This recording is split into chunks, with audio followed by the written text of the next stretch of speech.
আপনি কি জানেন সাকিব খানের বয়স কত? তিনি কেনই বা এত জনপ্রিয়? তার ছবি মুক্তি পেলে হলে হলে কেন এতই বা দর্শক ভিড় জমায়? সম্পূর্ণ জানাবো, ভিডিওটা লাইক দিয়ে পাশে থাকুন। হ্যালো, আপনারা দেখছেন কে হিরো প্রেজেন্স। বাংলাদেশের গোপালগঞ্জ জেলায় তিনি জন্মগ্রহণ করেন। জন্ম 1979 সালের 28শে মার্চ। কেউ জন্ম থেকে সফলতা অর্জন করে আসে না। তিনি কখনো হয়তো ভাবেনইনি বাংলাদেশের একজন সুপরিচিত নায়ক হয়ে উঠবেন, সবার মুখে মুখে থাকবে তার নাম। আর মাসুদ রানা থেকে হয়ে যাবে সাকিব খান। মাসুদ রানা থেকে সাকিব খানের হয়ে যাওয়ার গল্পটা অতটা সহজ ছিল না।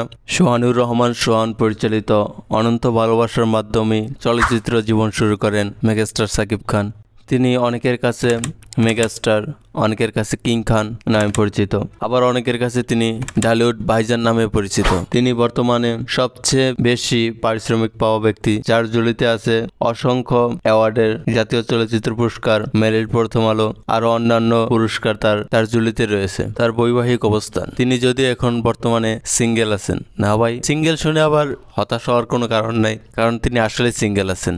তার প্রথম স্ত্রী অপু বিশ্বাস, তার ঘরে একটি সন্তান আছে, তার নাম আব্রাহাম খান জয়, এবং দ্বিতীয় স্ত্রী বুবলি, তার ঘরেও একটি সন্তান আছে, তার নাম শেহজাদ খান বীর। তিনি অসংখ্য ছবিতে অভিনয় করেছে, প্রায় 250টির উপরে ছবি। আপনি কি জানেন তার জার্নিটা কবে থেকে শুরু হয়? তিনি 46 বছর বয়সে এসেও যুদ্ধ করে যাচ্ছে কিভাবে ভালো সিনেমা করা যায়, কিভাবে বাংলা সিনেমাকে উন্নত করা যায়। 1999 সালে সিনেমাতে যাত্রা শুরু হলেও তার পরিবর্তন আসে 2016 সালে ভারত বাংলাদেশ যৌথ প্রযোজনার সিনেমাতে অভিনয় করে শিকারীর মাধ্যমে।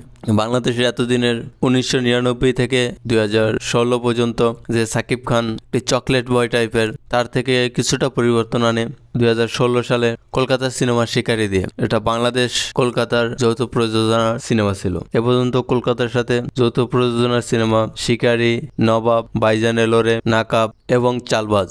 মাঝে মাঝে শোনা যায় একজন নায়ক উঠে আসে, তখন তার সাথে কম্পেয়ার করা হয়, তার ক্যারিয়ার শেষ। কিন্তু তার ক্যারিয়ারের তৃতীয় অধ্যায় শুরু হয়েছে, যেটা প্রিয়তমার মাধ্যমে, প্রিয়তমা, তুফান এবং বর্তমানে বরবাদ। তিনি অভিনয়ের পাশাপাশি নায়ক, গায়ক, তেমনি প্রযোজক, তার এসকেপ ফিল্মস নামের একটি প্রতিষ্ঠানও রয়েছে। পরিবর্তনের যে ধারা শুরু হয়েছে বাংলা চলচ্চিত্রে, তা অব্যাহত থাকুক এবং সামনে তাণ্ডব মুক্তি পাবে, তার জন্য শুভকামনা থাকবে।